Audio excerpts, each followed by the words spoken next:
could have done without this.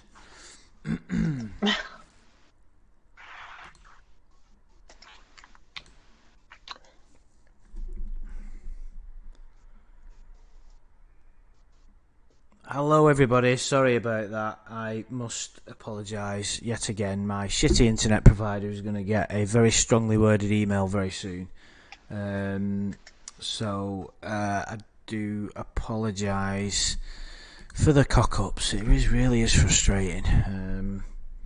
But anyway, it's like what happens when you move house, you know. You move house and it takes a while until you get everything on top of everything. I've still got a garden to sort out, and anyway, let's not go into that. So I could start doing a lawn and telling you about all my fucking problems because I've got a lot of them. But don't we all? Yeah. So we were kind of talking about his kind of relationship with the first girl and the differentiation between Kayla. I can't remember exactly where we ended it up on, but I was talking about kind of how he spots vulnerabilities, and I was making the point that Lorne isn't really different than any other desperate kind of person, and he is different, but a lot of the traits that he shows, like how he wants to get hold of her and not let her go anywhere else, and he wants to know what's going on in her life and what her parents are like. That's kind of standard, really, for guys. Not in a kind of as badly as Lorne, but we want to know what the life is like. But obviously, with Lorne, this is a child. You know what I mean? This is the it's a fucking kid. It's not an adult. Well, yeah. What's interesting about Lorne that's repeated over and over is he falls in love with a fantasy. He doesn't really know the person he's always given a small number of pictures, or it's not like with the first girl, they interacted with each other on their webcams. In all his subsequent relationships, he doesn't get video of these women or girls or whoever it is he's talking to. I think he kind of, like with Kayla, she's just kind of a blank canvas. And he makes up a character in his mind and fell in love with that.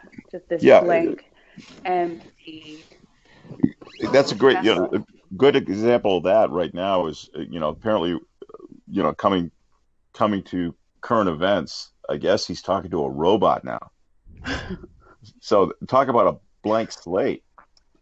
You don't get, and he's still pouring out his love. I think what's been demonstrated from all from the continued catfishing is that there's no depths to how low he will sink and how desperate he is. It's kind of, if he wasn't like what he is, you'd feel sorry for him. If he wasn't, if he hadn't, if he did, if he was totally, if he wasn't totally devoid of morals like we know he is, then we'd feel sorry for him, because you'd be like, oh my god, the suffering and how lonely that man must feel, and the worthlessness he must feel to put himself in that position. But obviously he can't garner any sympathy because of what he does. He deserves it to some degree, doesn't he? But Yeah, he gets no sympathy. He takes the easy way out. It's arguable that there's someone for everyone in the world, but he doesn't want to go out there and find a real woman and put himself out there. That's why. Why not?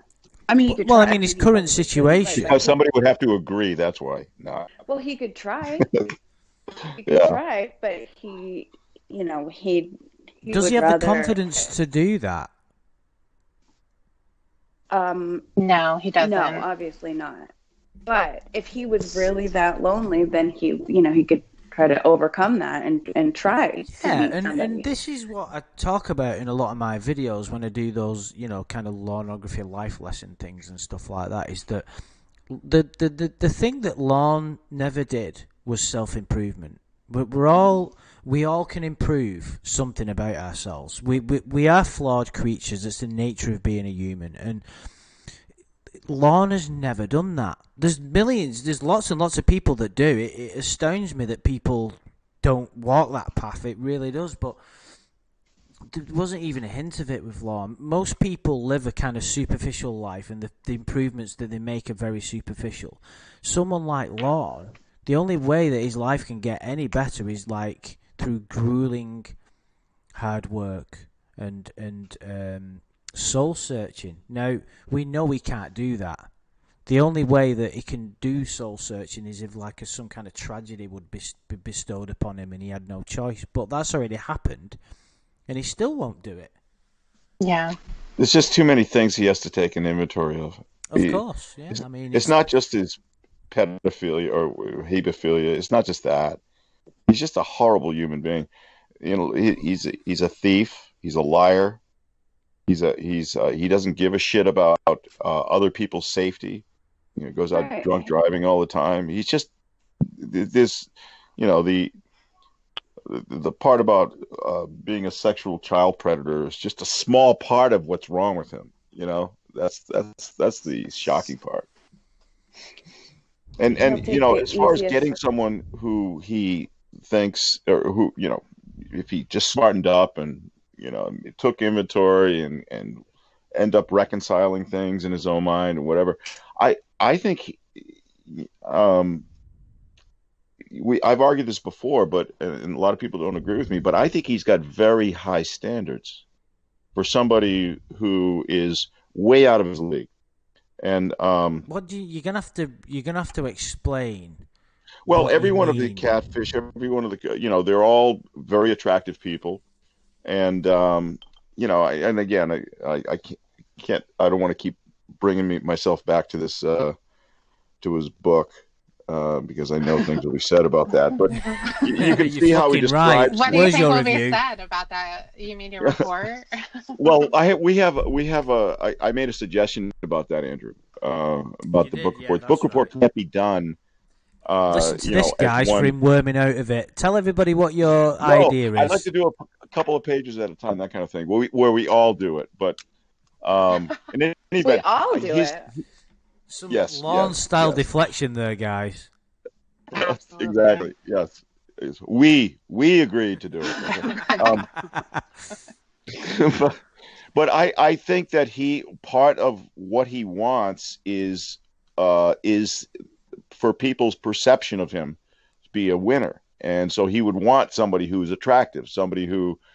If he settled with somebody who was not that attractive, you know, for whatever reasons, whoever standards, whatever, I don't think he would. Part of what he wants to do is show her off, and I don't think that you know, with everyone, he wouldn't have that with someone who would be, you know, in his station of life.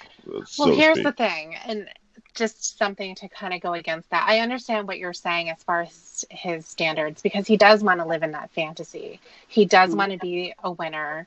He wants to have the hot girlfriend. It's just like he wants to be a country music star. Right. He wants to have a ton of money and all of that. He wants to believe in that fantasy. But at the same time, we remember Nikki.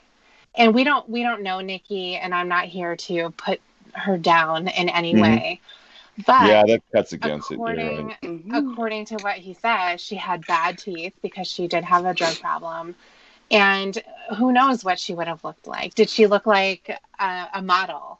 Probably not. She probably just looked like. But she was young, though, right? She was younger. Absolutely, she was. Like half his age, young. I would say so. Yeah, so I mean, he could look at that as a construction project, you know. No, he's not going to improve her, though. That's the thing. He's not going to go tell her that she needs to go look a certain way. Well, of course he's going to. Well, he's going to want that. He doesn't want to have. He'll put up with a drug addict. Mm-hmm. He won't tell them to leave, but he's going to be upset about it every day. Yeah. But yeah, so as far as the standards go and how he feels like he deserves to be with a hot woman and he knows he's good looking and all of that, that's just his own fantasy world that he's living in. I agree. I think he would latch on to anyone. But again, it goes to the question, do you think there's someone, he could end up with someone, but below his standards? I believe his standards are too high for himself. I think there is somebody for him. I don't understand what you mean, dude, because wasn't this Winnie character like a complete, like a complete undesirable? No. Well, personality-wise, yes, he can deal with that. You know, she it's the physical attraction to him as that in the beginning. So it's hard to say if they had presented him with, and she wasn't incredibly unattractive. She was a drug user. She looked kind of rough because she lived quite rough. Right, she lived a rough life. Yeah, you could tell by looking at her. But have you seen her? She also was young. Yeah. Yeah. You have seen her? Mm-hmm. Oh, okay. I didn't even know that. I didn't know that he'd. So what did they do? Just make some pictures? Yeah, there was a woman who was drug addict that had YouTube, and it was based off of her. Right. Oh, really? Mm-hmm. Oh, wow. Mm-hmm. Did they describe their experiences with Lorne? Anything in there? No. The woman, the photos of the woman that Lorne believed was Winnie. Oh, okay. Was based on somebody there. Yeah. Oh, yeah. They found a woman online who was always fucked up and acting crazy, and they used her images to send to Lorne as Winnie. Yeah. So and I think she was inspiration for a lot of Winnie's characteristics. Oh, I think I remember that. Is that the one where the woman was in the thrift shop or something? Yeah. Yep, that's her. Okay. All right. Yeah. She'll be like laying on the ground. Yeah, that's perfect, actually. Yeah. And that's how I imagine Winnie. Nikki. Yeah. Oh, you imagine Nikki like that? No, I don't think Nikki was like that. But Lorne, I think one of Lorne's major things that he looks for in somebody is someone who's not going to go away. So the thing that stood out to me when he's telling the Nikki story is that she was familiar with his crime and she didn't run away. Mm-hmm. So because of that, she became his girlfriend, even though she didn't know that. Mm-hmm. But she did.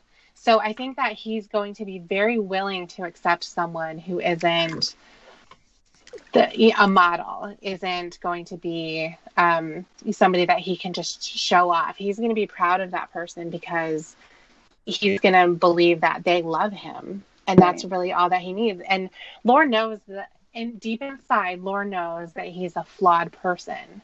He knows that he doesn't look 30. He's not a great looking guy. He doesn't live a lavish lifestyle. It's pretty below standard. Would you say he doesn't look 30? He does not look 30. No. Why would you say that? Well, he thinks that he does. That's he thinks he looks 30? He does. Yeah, I've never heard that. You haven't heard that? Yeah, he does. He thinks he looks 30. I mean, which is just crazy. Yeah. He really does. Yeah. I mean, the man who smokes 3 packs a day does nothing to take care of himself at all. Did he smoke 3 packs a day? Yeah, he's up to that. I did know. Yeah. That's a lot.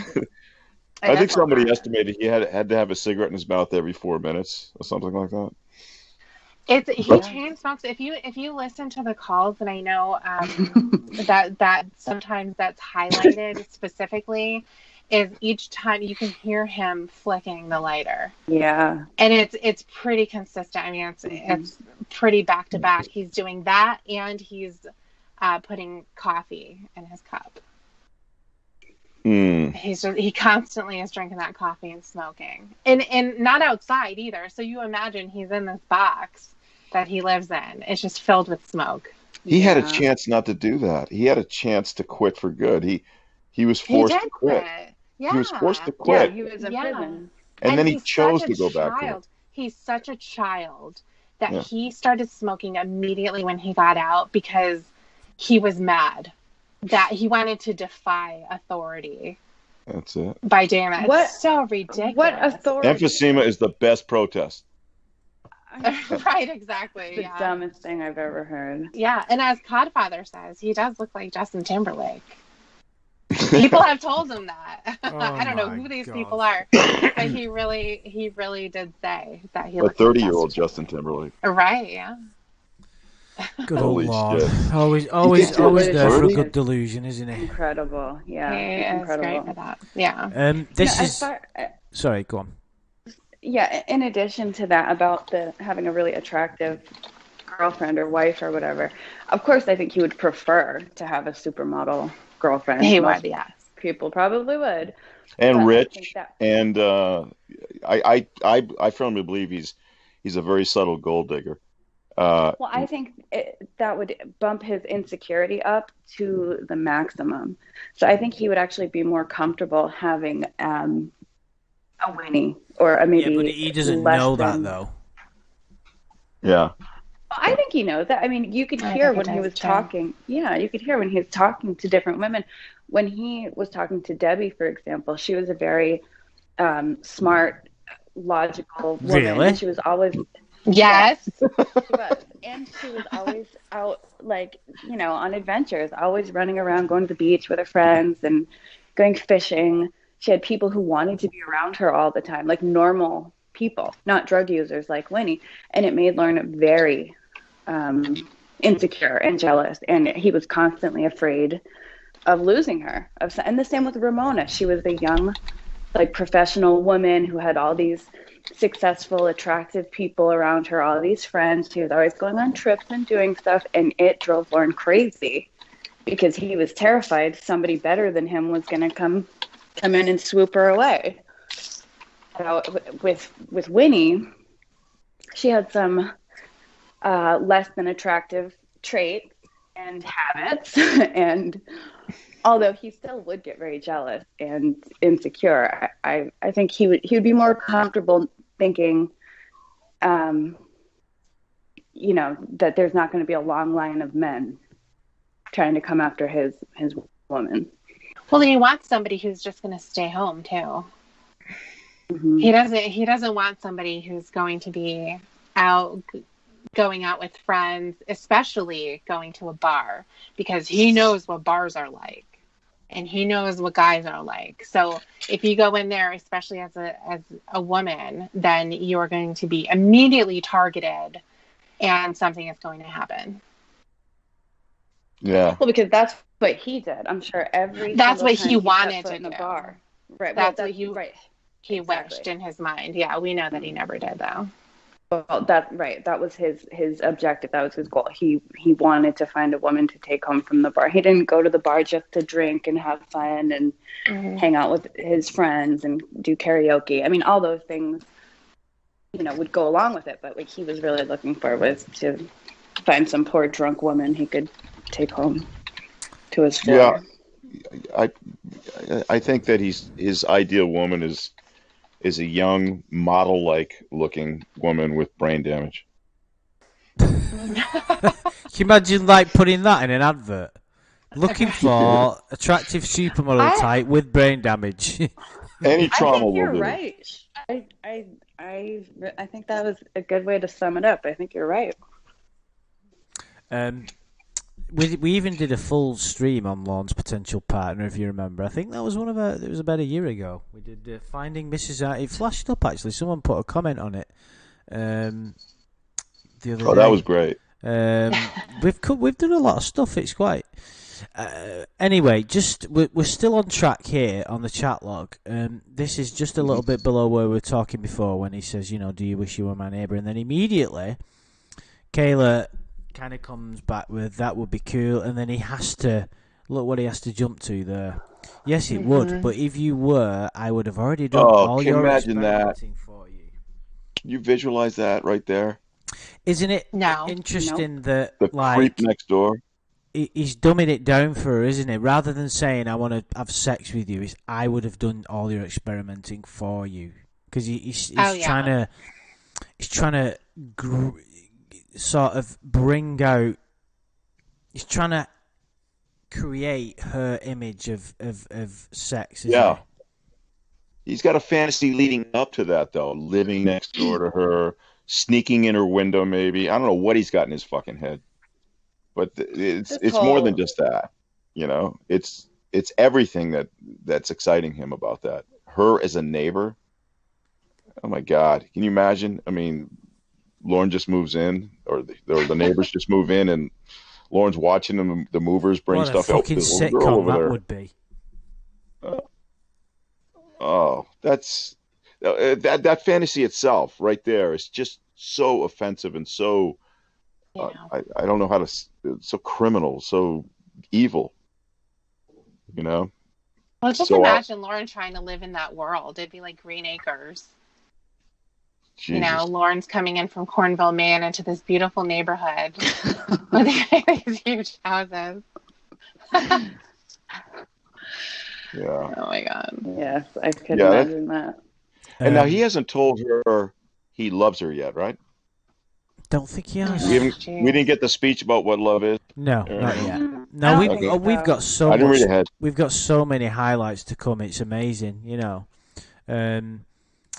But are you nervous about because Kayla comes back with just a smile, and then Lorne doesn't get anything back from her for at least, where are we on here, 41:52, for about 30 seconds, which in chat time for Lorne is a long time, isn't it? He's going to start getting nervous if he's not had anything back in 30 seconds, especially when he's mentioning the experimentation. So I think he says here, are you nervous about letting me do your experimenting for you and letting me use your thing on you? See, it's his way of saying, can I sexually abuse you? That's what he's asking. He's a fucking he's asking her the question because he wants to know he can get away with it. That's what that means, isn't it? Yeah. He's saying basically if she says yes or if she agrees to it, then it's okay. I really think he likes the idea of her being nervous, of her being inexperienced, and he's the one in control. Maybe why he says, are you anxious? And the irony is he doesn't have any experience. Yeah. I mean, well, he's very insecure about his experience. Right. And she's a little girl and she has zero experience at all. Yeah. So I think he really likes that. Yeah. He finally has found someone who he has more experience than. Even if he doesn't have any physical experience, he's older. He's, heard more things. Like, she knows basically nothing about sex, this character. Yeah. Knows nothing about anything. So even just, even if he hasn't had actual experience, he knows more. Yeah, that's where it's funny, Amanda. It's like the blind leading the blind. Yeah. Trying to explain sex to someone who doesn't know anything about sex when you yourself don't know anything really about sex. Yeah, when you yourself have probably not had it, but we'll go into that in another. That's video. Where the magic is. Of course, and we are going to do a stream, I promise, on the Virgin thing, and we're just going to have a bit of fun and see if we can we'll just nothing too heavy like previous ones have been done, just a bit of fun. But what is interesting? His response to that is I promise. I find this quite disturbing. Of course. Mm-hmm. I promise I will make you feel as comfortable as I possibly can. It's almost like he's saying, you're not going to be that comfortable because I want to get my end away, but I'll do what I can, kind of thing. Yeah, I'll make a great effort. Yeah. Yeah, exactly, yeah. It is disturbing because he's talked about that before, how he wanted to be gentle with her. He wanted to be good for her. Yeah, yeah, good for her. That's I can never get that right. Something about that just... I don't know what it is, but something about that I think stuck in his mind. The thought of being gentle and careful with a child, making her as comfortable as possible. Yeah. I think if you remember, Amanda James, me and you had a little bit of a disagreement. We had a slightly different opinion on his use of that word. I was under the impression myself that he said that to make it sound like he was being a nice guy. When there was no, but of course I understand what you're getting. There's like, does he get turned on by that thought of? I suppose I don't like going. Well, that was, yeah. I mean, I don't know what he was actually thinking, and you might be right. But what he was talking to Debbie, and she asked him what turned you on about the thought of being with Kayla? And he immediately said, being gentle with her. And he and you're like, well, what does that mean? And he'll just repeat it rather than elaborate and tell you what he means. It's an interesting, I'd like to talk about that a little bit. My interpretation was, he's put on the spot there, and that's a very uncomfortable position he's been in. Probably in his life, nobody has ever come up to him and asked him those questions in a way. He has to maintain a certain level of honesty, or not honesty because he can't, but openness. So he's got to come back with something. He's got to be honest, because there's no way he can get out of saying that he didn't have that fantasy because he's been backed into a corner. So what can he say that makes him sound not that bad? He did. He did try to say something that made him sound not so bad. He said, I wanted to show her that I cared about her she was showing me. But that was, of course, but that was before. Now that has been basically quashed and said, no, that's bullshit. Get on with it. What the fuck did, that's been beaten out of him to the point where he can't go down that road anymore, if I remember correctly. So for him, what is it that turned you on? What made you sexually excited? It's a difficult question to ask Lorne, and you're never going to get the truth out of it. Because if he was to be totally honest, to say, I was that desperate, I would have fucked a kid, and I like the idea of fucking a kid for A, B, and C. But he's not capable of giving that answer. So this is, like I said, this is just my interpretation of it. So he comes back with, just to be gentle with her. In his head, I believe that he thinks that makes him sound caring, rather than coming back and say, I wanted to do... Because what McFetridge said is, you're going to be fucking sore when you wake up in the morning. Mm-hmm. Do you get what I mean? Yeah, I do. But my impression of it, at least, was that that was his way of saying that he was like literally turned on by the thought of a delicate, frail child that he could hurt, an inexperienced child that he could hurt. And the thought of holding himself back, I guess, or something. And what he says in this chat is, as we all know what's coming up, is the exact opposite of being gentle. Deep throating me and swallowing my white stuff, whatever the fuck he said. 69. He did say that as well, didn't he? Yeah. He did. Yeah, it's the opposite of being gentle and good for her. Is it good for her or good to her? That's really far down the road of the even sadistic, I would say, even bordering on. Is getting a little girl to do that is something that, because it's always been up for debate just how deep Lorne's attraction to children is. Is he, a hebephile or whatever you call it, he's not.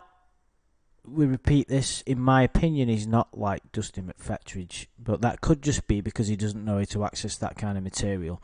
The fact of the matter is, there is something deeper than him just being an opportunist. With, how many hers have you got? The fascination with experimenting, right, and that, and the constant touching of each other's genitals for 24/7.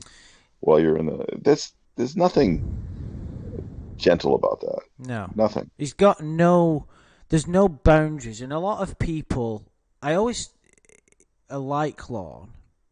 It's like we like studying this because Lorne is like a poster boy of sex offenders in a way, and we can try and look into his mind and see how these people behave. But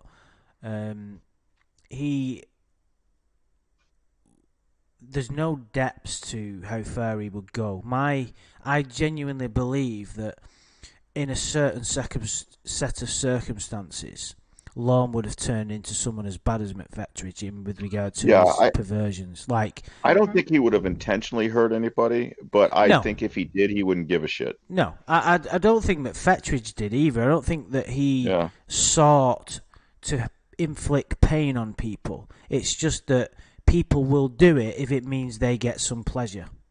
Right. And that is a very common trait in sex. That's what Arrow does. And some women like that, and that's fine because that's a mutual thing.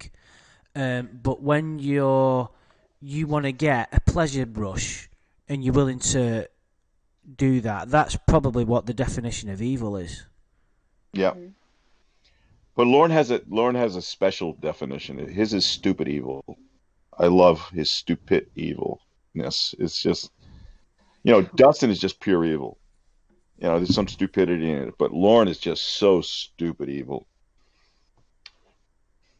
I mean, it's almost to the point where the stupidity overcomes the evil. Is he stupid evil because he's not as aware as some of the others? We've talked about this quite a bit, and especially when we were talking about the rights and wrongs of the catfishing. One of my sort of reasons for maybe not thinking it was the right thing to do is because he doesn't...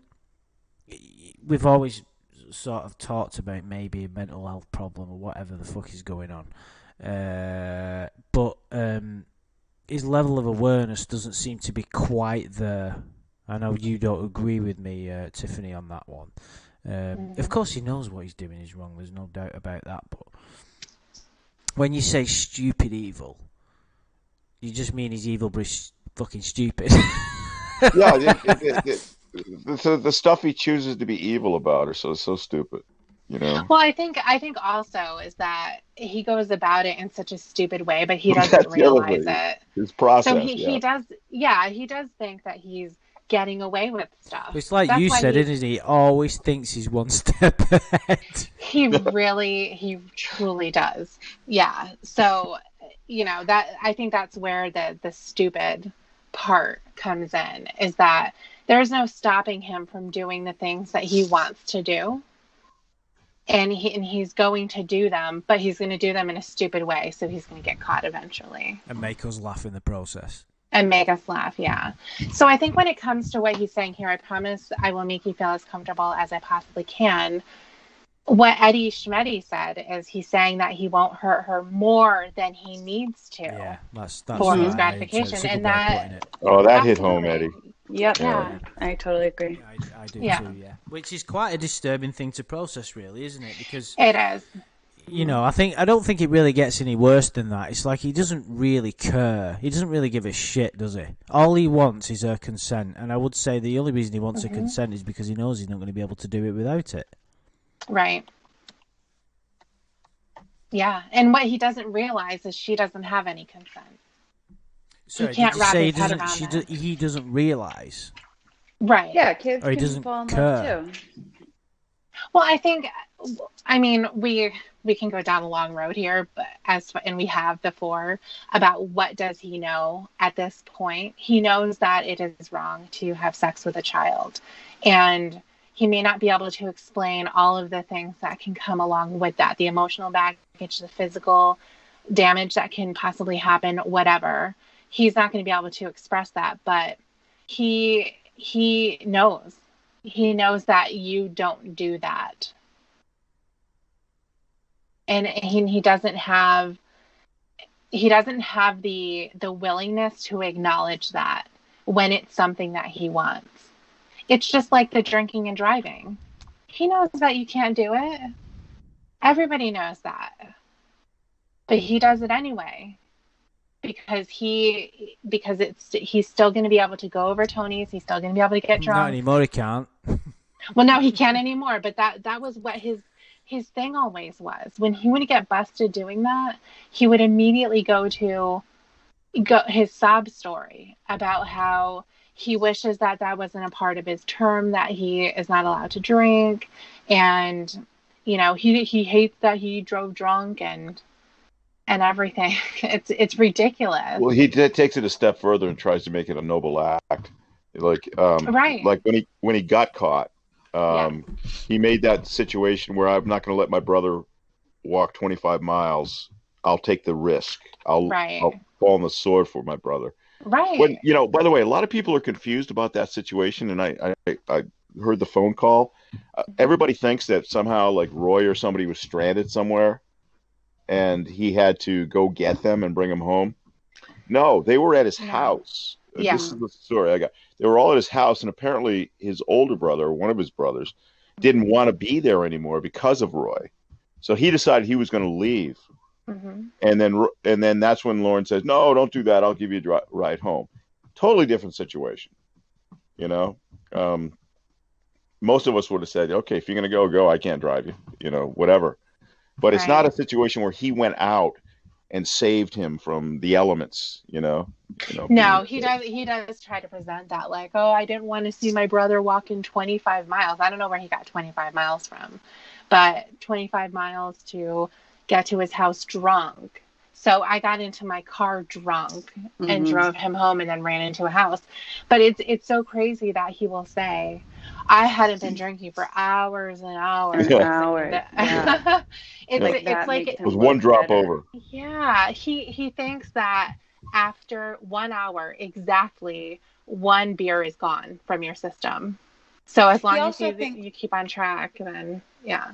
He also thinks that drinking coffee will sober him up. He does. He thinks all the old wives' tales work. Like the black and white sitcoms, you see. Right. Yeah. Let's sober him up. Another thing he does with the drunk driving thing, one of his, Lorne's greatest hits, his favorite things to do is to pass the blame off. So he'll bitch about how Wendy doesn't even drink, but she refused to drive him home. So therefore it's her fault. Yeah. Which is absolutely just the stupidest thing I've ever heard. He's not invited to their home. He just shows up with beer, gets her husband hammered, gets shit-faced himself. So this woman has to deal with these two drunk assholes all night. And then she is expected to cart his drunk ass around. Well, if she was ever going to be motivated to do something for him, it would be to get him the hell out of her house, right? Yeah, she tells him, get the fuck out of my house. Yeah, well, to the point where he would drive her, she would drive him if it meant he had to stay to sober up. But, he just I don't think takes that decision out of her mind and goes himself. That's a horrible existence, just to go to somebody's house that you don't like, and because it's your only option. For him to blame them for his choices to buy the alcohol, drink it, and then drive home drunk. It's hard to wrap your head around that. He doesn't deserve to have real friends because he can't. It's like life is giving him exactly what he deserves at that point. He can't. What you are lacking usually is what you're withholding from the world, and he can't.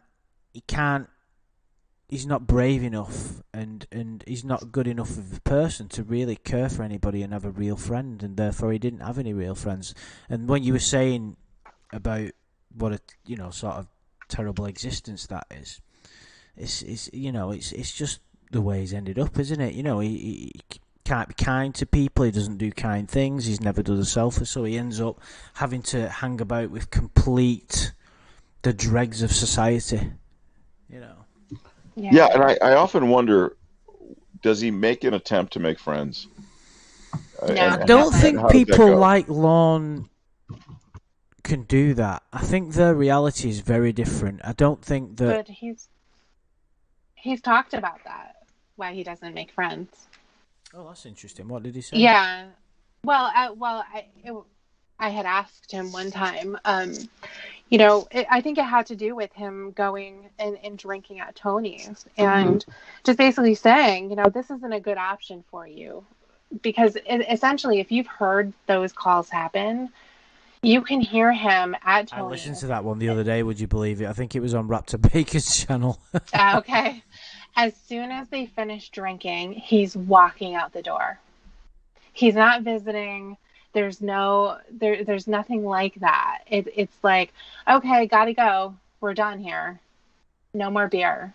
So he gets in his car and he's wasting. He drives home, and talking to him about that and saying that there are other options for him to do. Why don't you hang out with Roy? Both of you are working on your sobriety. You can do things together, or your mother, whom he loves so dearly. She's such an angel, and. What about anybody else? What about the guys that you work with? I know the people that I work with, I get to be friends with them. You spend so much time with them that it kind of naturally happens that way. But for him, it doesn't. And not just because he drives truck and he's by himself. He's still working with other people there because remember, Lorne is not driving across the country. He's driving between, right, he used to be anyway. Right. He was driving in between the same company, just going to their warehouses and dropping things off, coming back, and all of that. So he's seeing the same people all day long. Why aren't you kind of coming up with some kind of a friendship with anybody there? And he said no. First of all, he tries to say that he's not interested in friends. He doesn't want to let which people of course in. is going to be people close. That's what right. He said. It's going to be that's his defense by saying, well, I don't want any anyway. I'm past that stage. Somebody else very brilliant said that. And the reality is, and he did say this, is that he's going to have to tell them who he is. Yeah. If they didn't already know. It's not like he could just go over to their house one weekend for a barbecue, especially if they have kids. They're going to have to know. That is part of his safety plan when it comes to his treatment, is that there has to be at least one adult who knows exactly what he did. Not that he's just on the RSO, not that he, is on probation and he can't be around kids alone. They have to know exactly what happened. Right. That the is nature part of the crime, rule. everything, yeah. Right. And he doesn't want to do that. And I don't blame him for that. Right. Nobody would ever want to be in that position. But that's the reason why. In your I Am Predator call, you really he tried to pull that. He tried to say, well, it's hard for me to let people in, or close. You said, hey, look, the reality is people don't want to be near you. So you could paint it the way you want. But here's what's also interesting. Back here in 2007, he was making friends. He did go out. He had his karaoke group or whatever. Taylor. He was invited to a barbecue before, so he had some social skills here.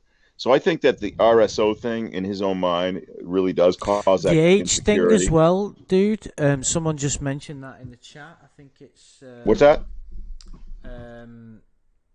Sorry, I can't see who it was, but someone just mentioned Ryan L. Yeah, when you get past 40. Just because, like, when you get older, your social life isn't what it used to be, and you don't quite have the same pull, if you will. Well, you're a little more tired. Yeah. I know. No, but Lorne is always reminiscing about the old days when he... In Washington State. Yes, when he had all these friends, and he had this great social life. So that is what he, if he could have things his way, that is what he would want. I think Tiffany is right. The shame of having to let more people know exactly what he's done, and not just let them know, but face them afterwards. Yeah, like you said, how are you going to go to a barbecue after you have to explain to at least one adult there exactly what you did, and then enjoy yourself with them? Yeah, but in Lorne's case, he doesn't really have to explain himself. All he's got to do is say, Google me. That's it. Watch the magic happen. Yeah, I mean, that. I don't know. It would be a lot more efficient for him to do that. Instead of when he reports to probation, did you tell him about, your history? No, I just told him to Google me. And they would say, yeah, that's good enough. That's fine. Yeah, no, they'll get everything from that.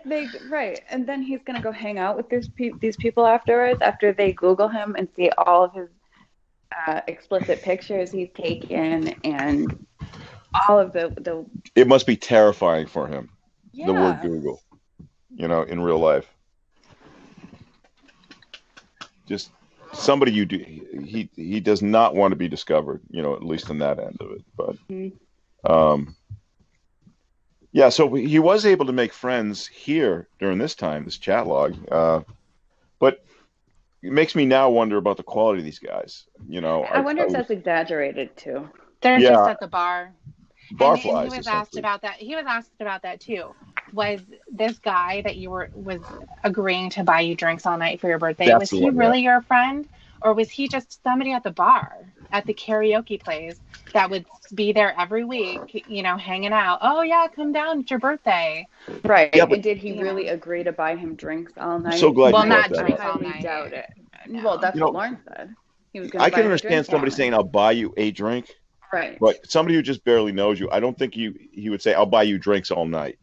I can imagine Lorne turning "I'll buy you a drink for your birthday" into "I'll buy you drinks all night" in his own head, though. So don't go try to rape a little girl. So Right. We'll just have to do a couple more minutes, and then I have to get going. It's really late here.